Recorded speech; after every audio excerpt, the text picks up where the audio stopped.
Whether you know Jim McMaster as the water polo coach who won dozens of state championships, the CPRD parks supervisor who successfully implemented multiple parks and projects around town, or an active Rotarian, Jim McMaster is a beloved and well-known figure in our community.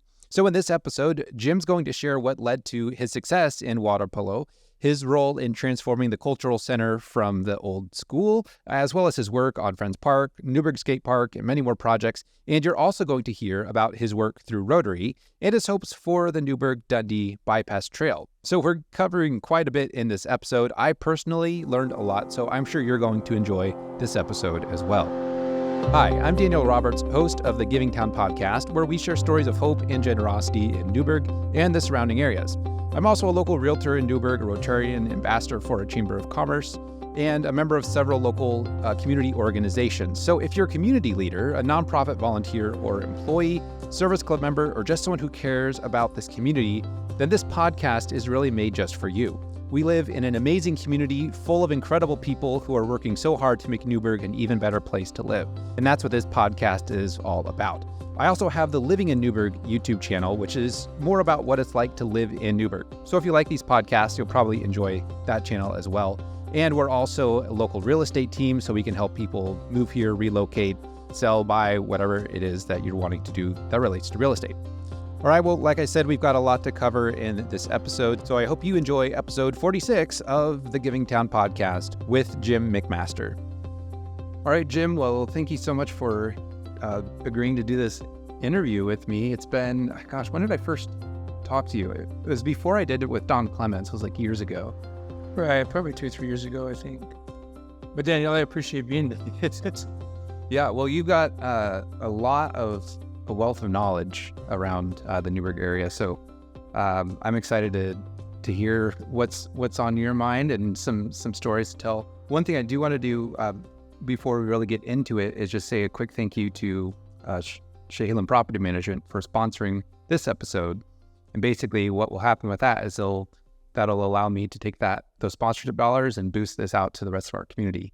So it's a way to really promote the podcast. So thank you, Jeff, for sponsoring this podcast and your team. Really appreciate it. All right. So Jim, getting right into it. A lot of people who are in Newberg know about you. They've heard the name Jim McMaster, probably for more than one reason. They know your role as the water polo coach and with CPRD. But what was it like growing up in your household, like the little McMaster, a mini McMaster? Which probably you don't appreciate that, but I grew up in Los Angeles. Okay. I'm one of those California transplants, even though I came here in 1980, so I've been here over 40 years. But and my interests were in outdoor things, whether it be hiking or biking or taking my skateboard out back in the day. But I got into water sports. In fact, I was kind of around the water. My grandfather was the first lifeguard in California. The first lifeguard? Yeah, lifeguard. I started the lifeguard service in what's called LA City. I grew up near the beach, so I was back and forth with the beach. So I was kind of near water, and then I got into water polo because it was by chance. I was always kind of a pool rat at the local pool, and I got into water polo because it was 90 degrees out. I could go out for track, or I could go out for this thing called water polo. So in high school I did. And so I just kind of kept it on as a sport, and then through college and so on and so forth. I enjoyed it. It was a good physical sport. It wasn't real hard on the body per se. And I just loved it. So, between that and hiking and so on, I was active in scouting. And for a while I worked in Sequoia National Park as a guide, when I was in 17, 18 years old. And then just kept going north after that. I ended up going to community college in Santa Monica Community College. I was going to be a history major, but then I said, I don't want to be in the classroom all the time. I want to do varied things with the public, with people. So they have this thing called recreation. So I really was called leisure services. So I got into that. Then there was only one university and very few universities throughout the United States, but one university in California that had recreation administration. So I ended up going up to Chico State University and majoring in recreation administration, and did that. And then in small segments, I did a little stint in Washington with their state park system as an intern. Got my master's, and then I saw an opening in Newberg, Oregon. Didn't know where that was, but I said I want to keep going north. Wanted to get out of California. Yeah. So you went up all the way to Washington, then came back down to... Yeah, so what I was doing, my internship was basically, it was environmental education. I said, well, I don't know what I want to do right now. Let me get my master's, because a lot of times it's hard to get into something without your master's. Went down there, but then I just didn't want to do all the philosophical hoorah with a master's degree. So I saw the opening in Newberg. It was an opening for an aquatics director, basically, or aquatic supervisor. I forgot the title, but to run the aquatic center here. Well, I had done that in summers where I ran some big pools in California. Mm-hmm. So well, I could go up and do that. Let me check it out. I wanted to get out of here for a while and do something different. So I ended up little Newberg back then. Yeah. So, I mean, gosh, what was the population back in, you said 1980? It was probably mid-teens, I would say. It wasn't, it wasn't really big. I always say that when McDonald's came to town, changes are going to happen. So by 1985, it came to town. I said, okay, now this town's going to grow. McDonald's doesn't come unless they see that. So, yeah. Yeah. Interesting. So how did you then go from being the aquatic supervisor to then coaching water polo and then also CPRD? I mean, I guess there was a connection, right, between the aquatic center and it was owned by CPRD. Well, I came to the aquatic center for the employment. Plus, I like pools and working with kids and stuff like that. I had experience. But the reality is my major in college, in recreation administration, I took the track of parks management. So I wanted to get back into parks. I wanted to get back outside. So I was doing aquatics for about 10 years. I was doing the water polo thing. And the person that was in charge of parks, a guy named Babe Nicholas, great guy. Well, he was getting older and retired. And so I just moved into that position. And then I became the parks guy, which was good because I was getting bored just running a swimming pool, doing the aquatic stuff. So maybe we'll come back to Babe Nicholas, but I always kind of wondered the park there. It's named, is it Nicholas or Nicklaus? Nicholas. Okay. Babe Nicholas. In fact, he lives on the corner, kind of catty corners in the park. Yeah. Good go. Because I know the park there is named, everyone calls it the pool park, but... Right. We named it after him because he had done so much in Newberg. Okay. I mean, he started when the park district started. And so I kind of learned from him a little bit, but then I kind of morphed beyond that. So that's kind of how that worked out. Okay. So were you doing CPRD work and being a water polo coach at the same time? Yeah. So at water polo, I did for about 38 years.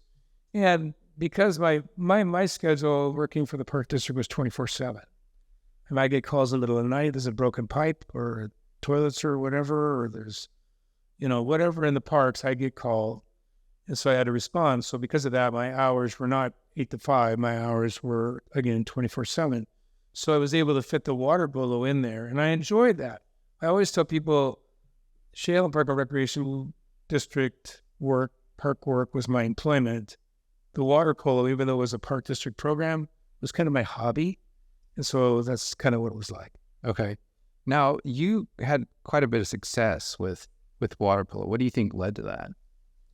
I'm really big into fundamentals. I've traveled all over the world doing water polo with the national teams. So I learned a lot from that. Through the age group polo, and you move to the national polo, and then they pick you up, and you're going to be, assistant coach at the Pan Am Games in Venezuela or whatever. Mm-hmm. So I learned a lot from that. So I was able to bring that back to the kids. But my main thing in high school versus college versus Olympic level is high school is fundamentals. And a lot of people want to do all these plays and all this stuff. Well, if you can't catch a ball, and you can't swim well, and you can't shoot well, then you're not going to be very successful in water polo. So I really, really push fundamentals. And I think that was a big reason for my success. And plus, Newberg got some great athletes. I can't take that away from the kids because there were some great kids with some great athletic ability. So I was really lucky that way. Yeah. Well, and there's some element of luck with that. And I mean, how many national titles did you win? I think I won state titles. Oh, it was the state titles. I think I won one national title. It's called Junior Olympics. I won one of those. And coming out of a little town called Newberg, and the name Chehalem. So you're going down to these places like Southern California or back east. What is Chehalem? Yeah. And so they were just really surprised that these kids that weren't tan at all could do what they did.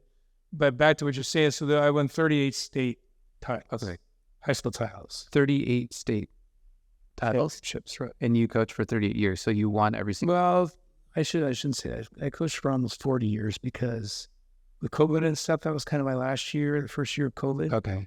And that was a weird year of coaching. Sure. So that was kind of what we were like, okay, I'm done with this. Well, it wasn't because of that. It's because I wanted to be done. I wanted to retire, but I wanted to find the right people to do that. So I found 2 adults. They were able to take the team, and I trusted them, and they've done a great job. So I was really, really excited about that. So I didn't want to leave the kids hanging. Yeah, but you can't blame luck on 38 years. It's and I always tell people, they ask me, well, why did you, what do you miss water polo? And I really don't miss it that much. Mm-hmm. What I miss is the kids that I coached, and they were just turned out to, most of them, amazing individuals, doctors, lawyers, nurses, teachers, and seeing them succeed. So I tried to use my sport, the sport of water polo, to help them succeed, to help them learn teamwork and learn how hard work and learn dedication and all those types of things. So that's the water polo end of it. Yeah. No, it was interesting when I was doing some research. I didn't realize that you'd had a day named after you for water polo. How did that come to? A day? Yeah, it was like the water polo day. I don't remember what the date was. It was like, but they actually named like, this is like considered now water polo day. You know, in my old age, I don't remember that. Okay. But I don't remember a lot of those accolades. So it's like, it's just up there with the other medals. Well, you know, it's just like, it's a medal or it's a name or whatever. But again, I wanted to get back to the kids in the community and to the community. And that was my main excitement. Okay. Not to say that winning a state championship was not exciting. I don't want to go there, but just seeing the kids do well and helping out the community, that was awesome. Yeah. So you started with CPRD as the parks supervisor. When did that role actually start? I don't quote me on this, about 1987 I took over. Okay. And but you had a lot of success there too. The parks became, you oversaw a lot of really interesting projects. Yeah, it's we did a lot. You know, I probably built 10 parks in the community and was project manager for the cultural center, the senior center, greater ball fields. Pretty much most of the park system was built in the last 30 years when I came here and did that. And I'm a real project-oriented guy. I like to see projects begin, start, and end in a good way. And so that's kind of what I enjoy. I didn't, some people say, well, Jim, don't you want to be superintendent someday somewhere? And I said, not really, because that's more of a political thing. I really wanted to see things happen and take place. So that's kind of what we've done. Well, and you did, and we appreciate it, because you look at other areas, not every town has a great park system like we do. And, sure, some people have their complaints if they're neighboring, they're blowing the leaves into my fence, whatever. But overall, I think CPRD has done an excellent job.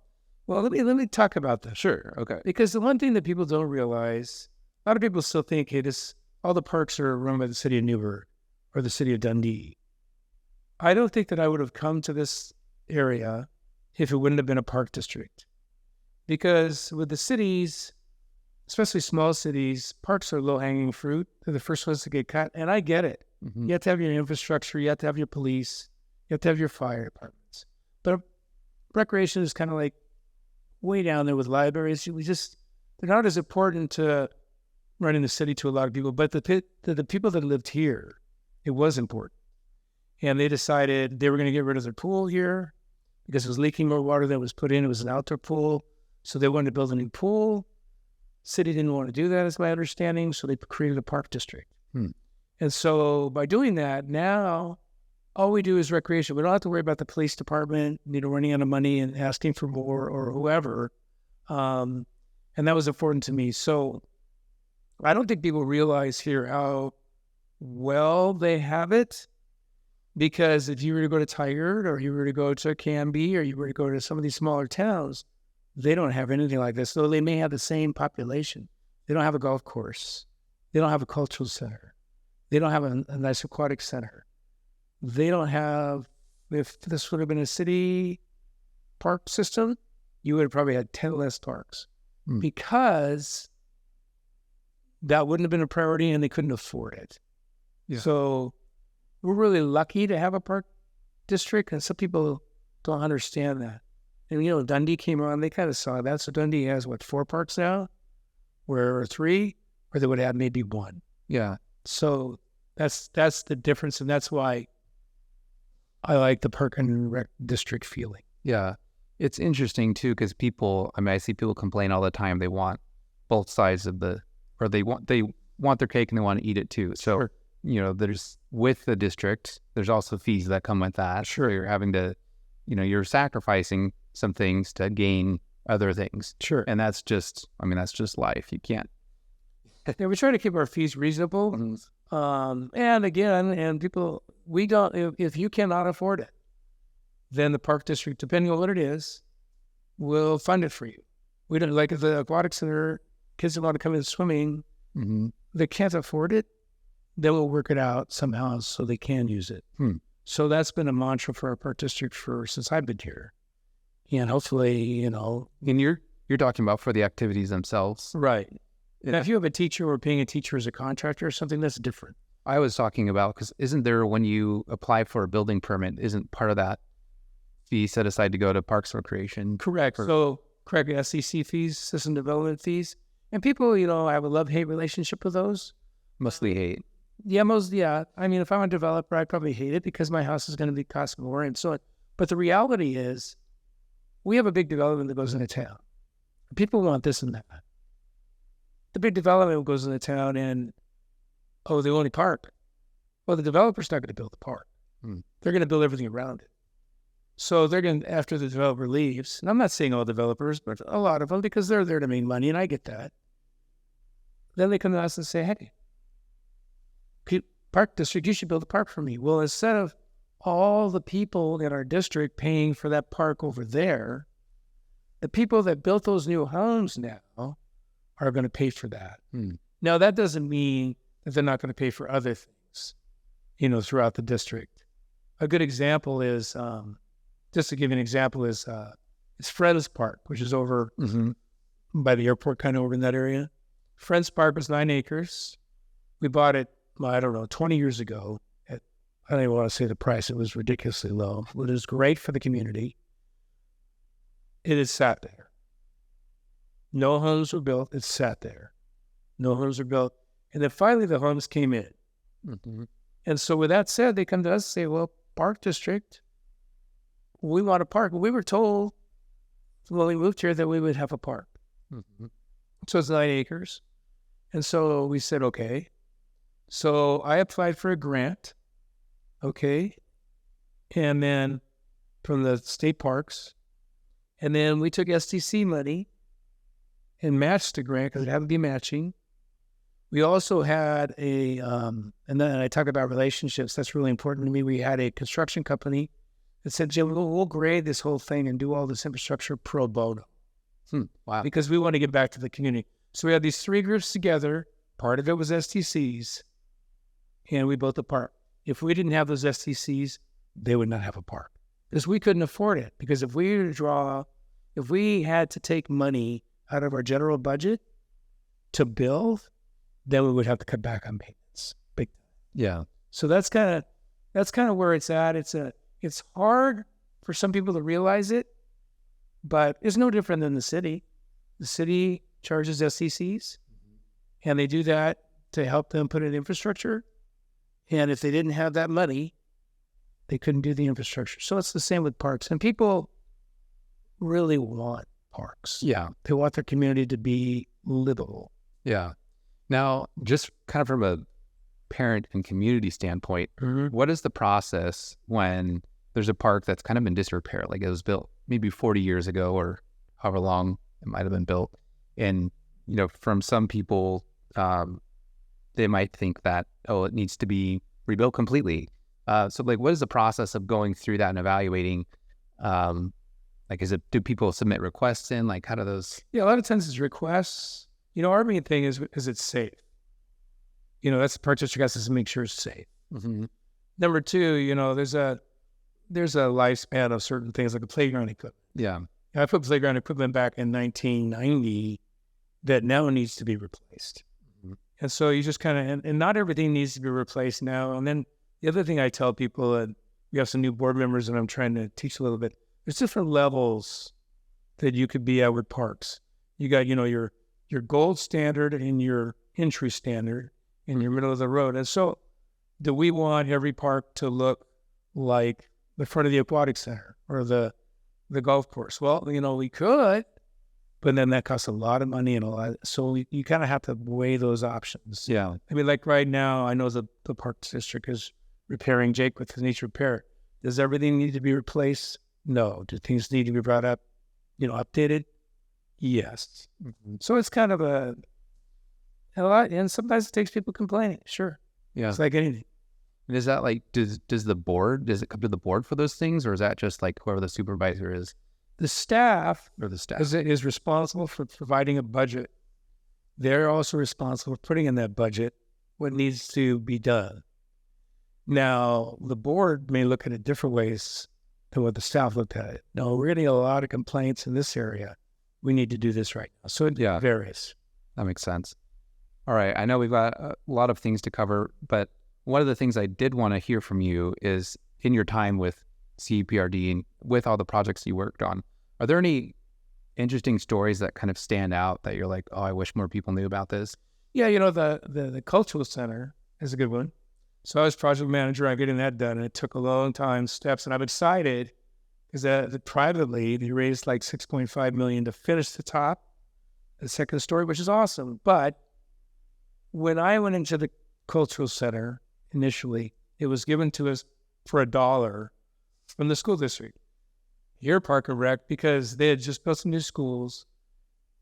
The Central School, it was called, was not up to code, was not up to seismic code. It had a lot of problems. No ADA access was horrible. Schools need to get rid of it. So they said, as long as you keep it in the public purview, Park and Rec, here you go.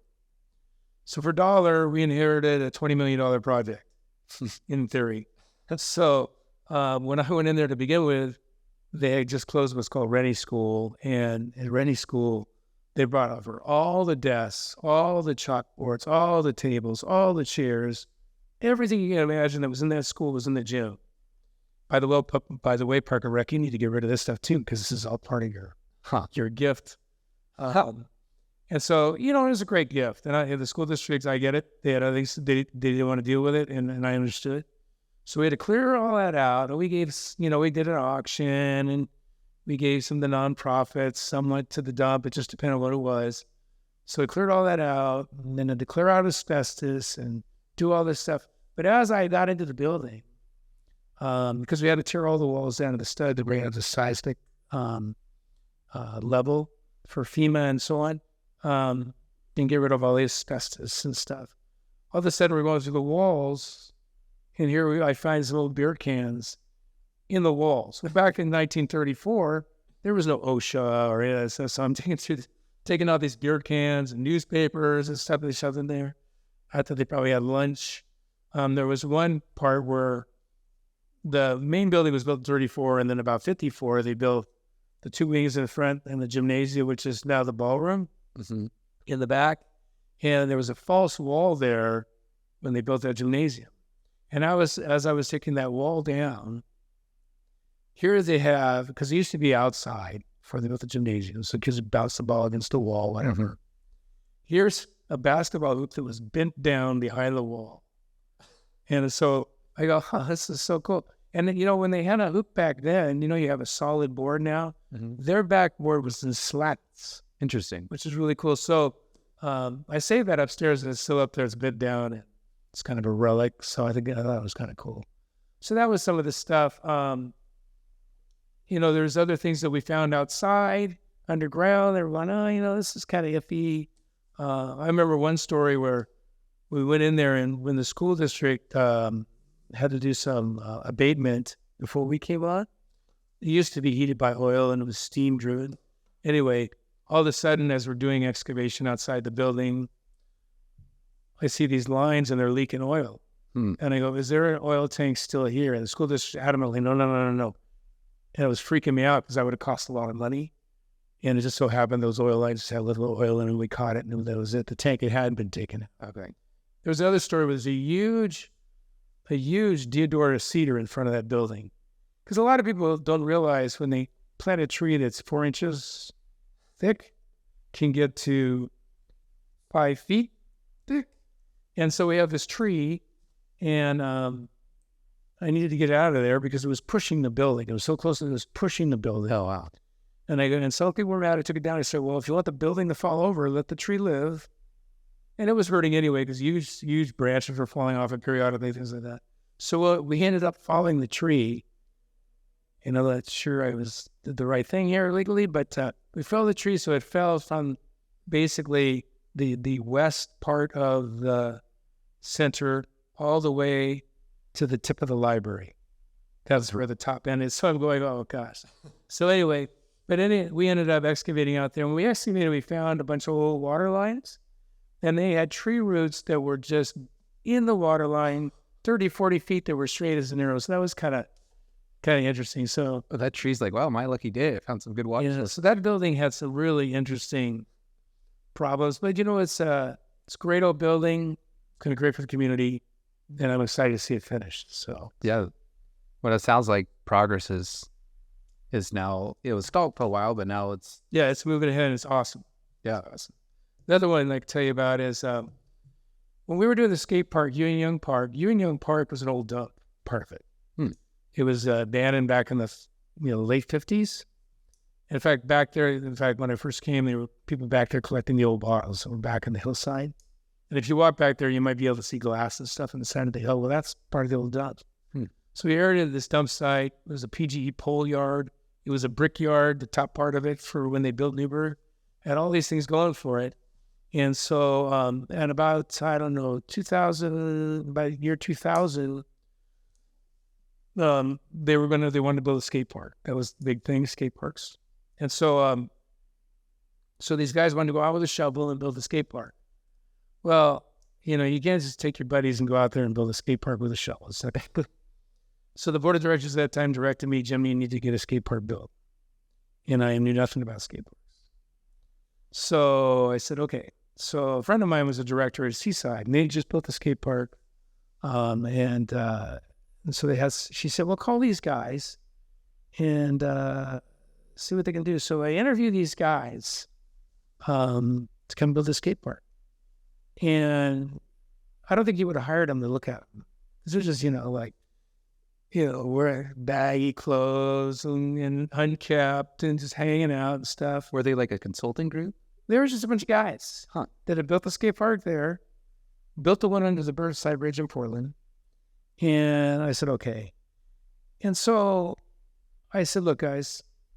So I found an architect out of Salem because Kaiser had just built a skate park. And I found another guy that's excavated, and I brought these two guys in, and we drove some plans, and the guy was an excavator for those plans. And then these guys were the ones that did the artwork, basically laid out all the transitions, did all the, concrete work because it had to be a certain smoothness and all that. And so they came out there and they started building the skate park. I hired them as part-time laborers for the summer. And some of them lived out of the park in tents. I mean, this was the group that we were doing, but they were basically loved skate park. They were so passionate. They did not want to make any mistakes. So we ended up painting one of the largest skate parks in Oregon. The largest skate park in Oregon, one of the largest in the United States and the world at that time. Wow. And so that's like 30,000 square feet. It was the biggest skate park around. We had guys like, we have famous skaters like Tony Hawk and stuff come because it was the thing. And it was just a great deal. And I was surprised we were able to finish it. And we did. And it was like $200,000 to do this job. A lot of it was in-kind donations. All the rebar was donated by Cascade Steel out of McMinnville. Concrete was donated at cost. And that's kind of my thing. I look for those relationships to help the taxpayer less. So now something like that would be probably close to $3 million to build that. Wow. So it was an amazing feat. And then next to it, we built the BMX track. And the way I figured that one out was I was flipping through a Park and Rec magazine, a national magazine. And they said, hey, BMX track BMX track, what am I looking for the word? Grants. So I applied for this grant. And all of a sudden I get this call, hey, we want to build this. We want to build for you over in Newberg. You've won the grant. So all of a sudden they build the first of many renditions of that BMX track. So that's how that got built. So a lot of it is just not just the park district building it. It's getting to know people that want to help you build it. And that's kind of been my mantra. Yeah, I still try to do that, get people to help. Yeah. People are glad to do that if they're asked in the right way because they want to get back to the community, just like you and I want to get back to our community. So, yeah, that was another story. Let me see one other one.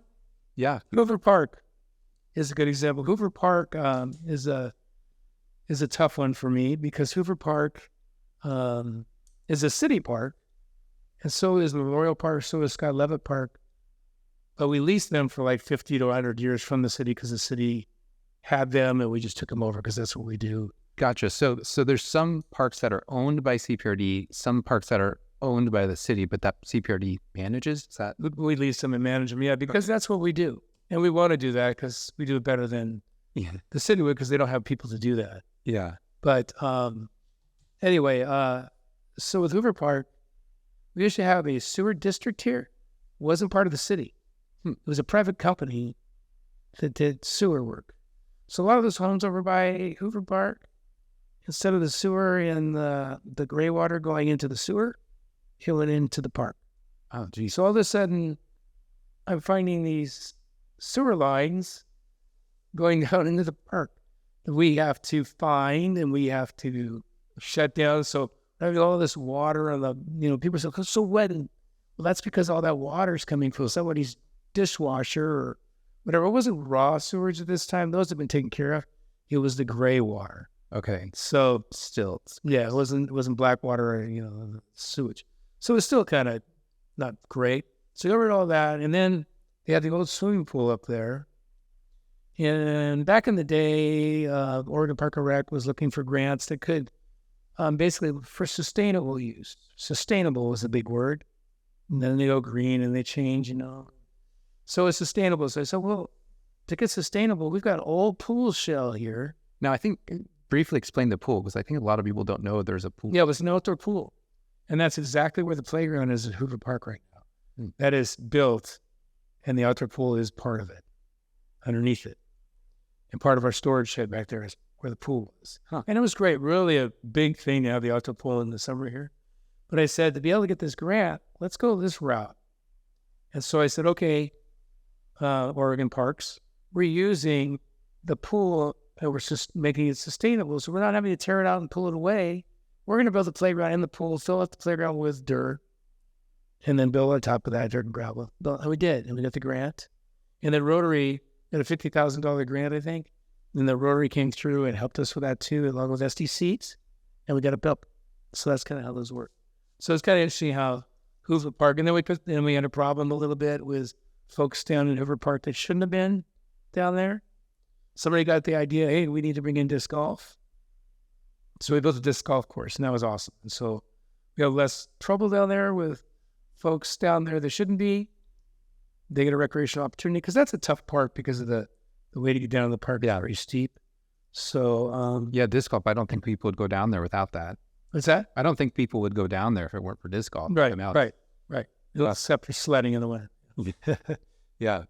So one of the other things I wanted to talk about was we're in the Noon Rotary Club together, and you recently spearheaded the project to get the wind sculpture up.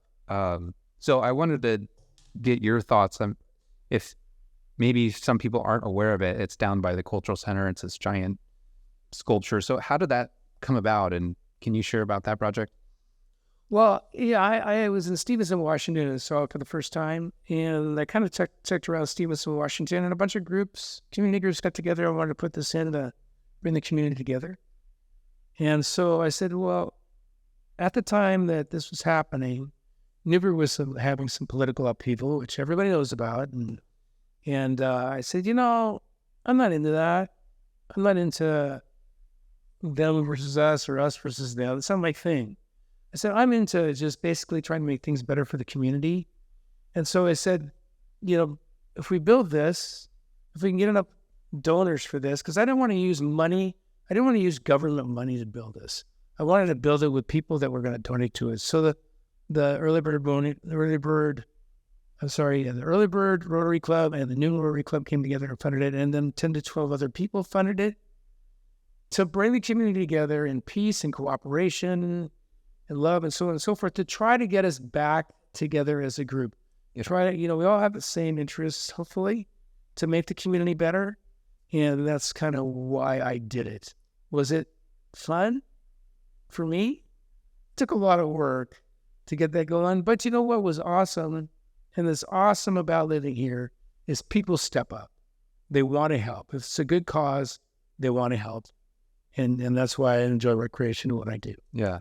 And I really appreciate that, because then during the unveiling was actually a 5K race in honor of Denise Bacon. Right. It was a Rotary Club member, city councilor, who just was an amazing person in this community. She was. And actually, as we're recording this, was just a few days ago, was the 1-year anniversary of her passing. And, that was a hard thing for everyone, because she really was one who stood up and said, let's work together. And our podcast episode we did together was actually called Remembering Who We Are.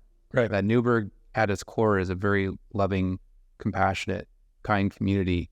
And I just really appreciate your perspective of it, just saying, hey, you know what? I don't want to be a part of the division. But instead of complaining about it, you went and did something, and you got people together. You leveraged the relationships that you have. And now we have this beautiful sculpture that can be a reminder of that. And people see it. It's a beautiful sculpture, especially when the wind blows during the winter, when everything else is brown and dark. There's beautiful colors. So I appreciate your thoughts in that.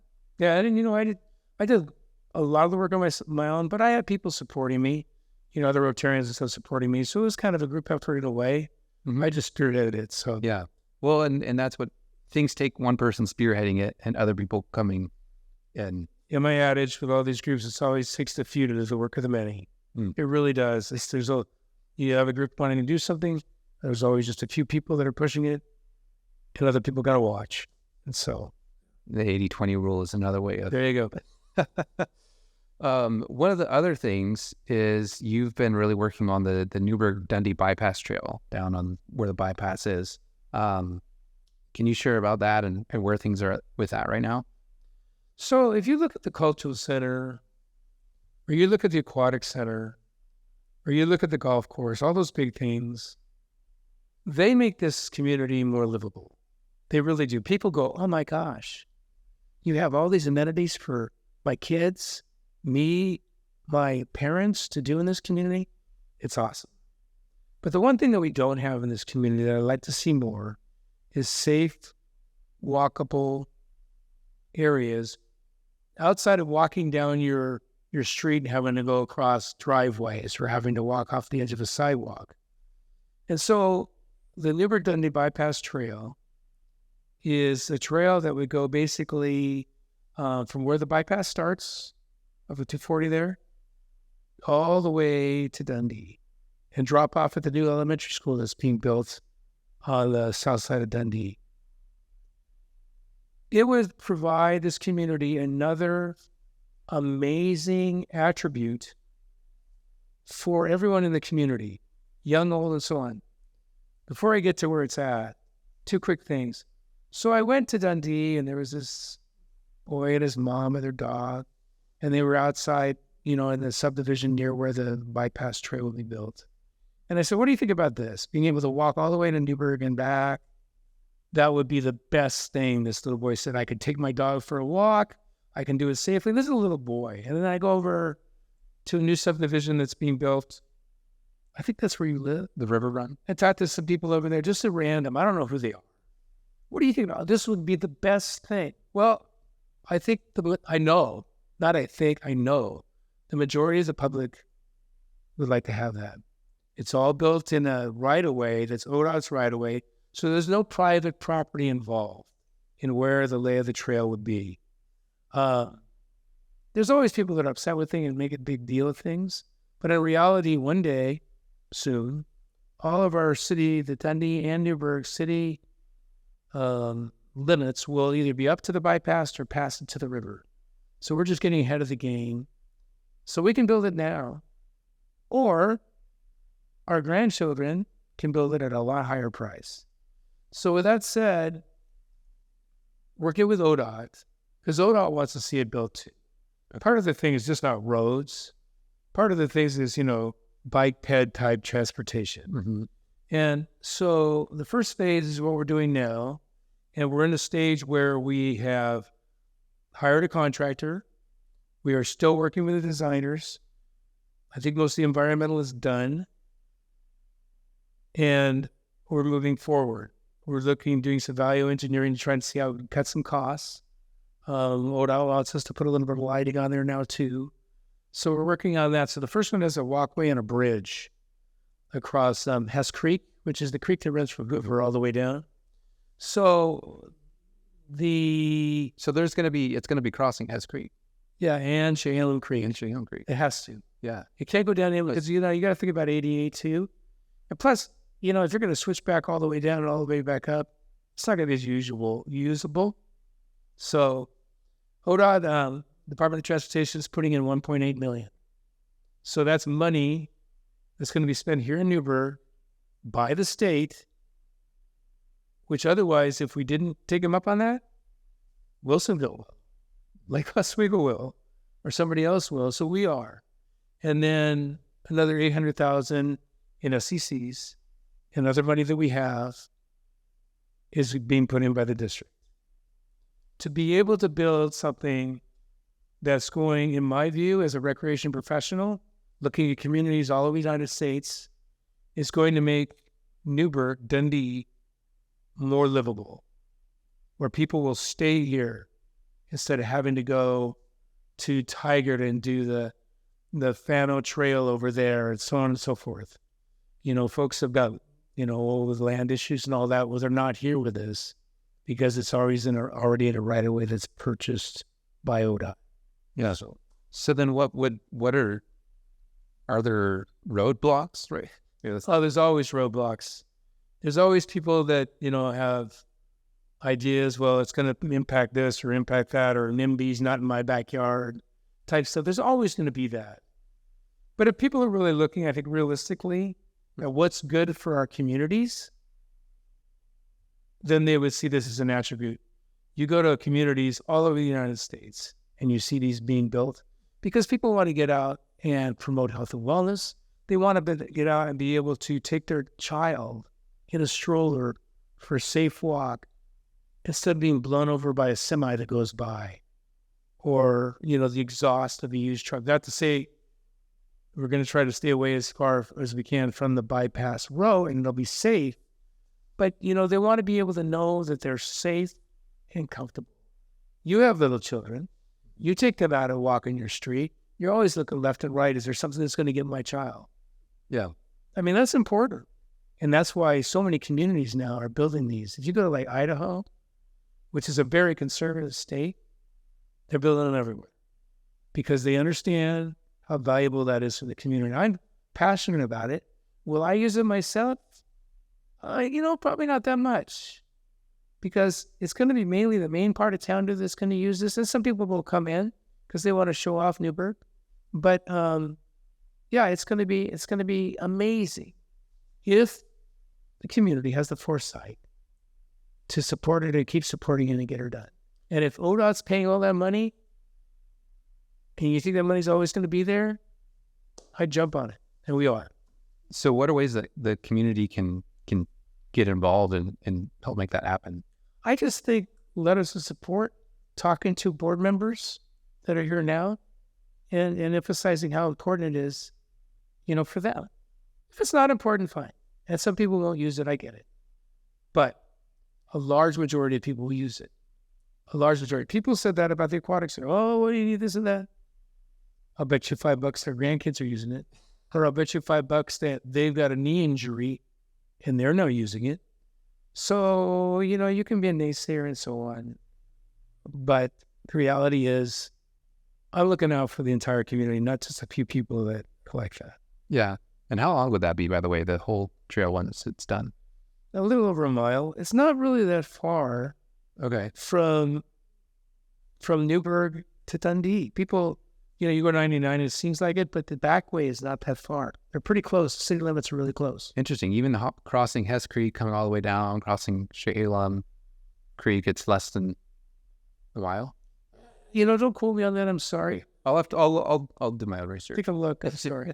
No, that's okay. But, it's no more than 2. But, and then basically you could come in from Dundee, go all the way along that trail, come off of the trail, and then there's more of a trail, and then you notice a huge sidewalk that's going down towards, what's the name of that street, towards Fred Meyer. It's like twice as wide, and you're walking out of that. They built that for that reason. Okay. To make it safe, and you go all the way to Fred Meyer. So you can walk it, or you can bike it. Yeah. And that's a big deal. It'd be a great way to have a connection between biking from Dundee to Newberg too. That's not 99 or day. And that's what it was. It's interesting because a lot of times, and this is sad, and it's happened during Newberg too, you don't get a signal or a crosswalk in until someone's killed. And then they build it. And that's a disappointing thing. Like when the aquatic center, when they pushed the one back in the late 60s, the new one that was built before this next one was built. Yeah. Some kids drowned in the river. And they said, we need to have some buses. We need to do this. It's a shame sometimes that happens. And I don't want it to happen here. Yeah. So I want people to have a safe place to walk. Yeah. And ride. Well, one other thing, just as far as you've been in the community a long time, you've done a lot, you've had your hands in a lot of different projects. And maybe it's the trail, maybe it's something else, but what is one message you'd like to send out to the Newberg community? I just think that folks need to embrace their community. They need to do more here. They need to find out what the city has to offer, what the park district has to offer, and, what we can do for you, and stay here and shop here and enjoy the town you live in. I think, we're growing. I know that there's a new subdivision going in over on the other side of, I think it's where ADIC properties are over there. Oh, the Colina? Yeah, that area. I mean, people are going to come here, and they want to be here because we offer these amenities. And we just need to make sure that we, quote, keep them up, and people understand, what Park and Rec is doing for their community, and we want to keep doing that. And one of the reasons I ran for the board of directors, I took 2 years off. I ran for the board, and the reason I did that was, number one, I wanted to show people where the bodies were buried, things where things are, and some things you can do and can't do. But the other thing is, I just really enjoy being able to provide, fun, recreational, leisure services to the people that live here. I mean, that's always been my mantra. It's like, let's get this done. Let's go. And let's make this a livable, enjoyable, and just a well-rounded community. Yeah. Well, last question. What is something that gives you hope for the future of Newberg? I think what gives me hope, I think there's some opportunities here for the public to be able to create more opportunities here. And I hope that some of these naysayers realize that and want to get back. I really do. I'm pushing 70. I'm pushing 70. So my time is coming to an end in a way with my age, but there's so many young people that can, like you and your family, you need to step up and say, we want this. That age group needs to step up and say, we want this. We want this town to be livable. So you basically in your family give me hope that you'll do that, and that you'll encourage the park district to grow and to help people understand how important leisure and recreation is in Newberg, not in Tigard, not in Lincoln City, but here. Well, I appreciate that, because that is something I'm passionate about as well, is helping people understand what a great town this is. There's the giving town side of it. There's also the living in Newberg side. That's my YouTube channel where I just talk about what it's like living in Newberg. But it sounds like I got some work to do with maybe encouraging people to get involved and talk to the park district. And even if I can't be involved myself right now. Right. People take things for granted. Yeah. Never take anything for granted, because it can go away so quick. So never take it. Yeah. Well, thank you, Jim, so much for your time, for all that you've done in this community. It's great to share your story. Thank you. This is awesome. I hope people enjoy it and realize, hey, I'm still here. Well, stick around. We love having you here. Thanks. Thank you for tuning in to the Giving Town podcast. If you enjoyed this episode, please consider sharing it with a friend who you think might benefit from hearing it. While more and more people are continuing to hear about this podcast, I still need your help to spread the message about all the people and organizations that make Newberg so great. Well, thanks for tuning in, and I'll catch you in the next episode.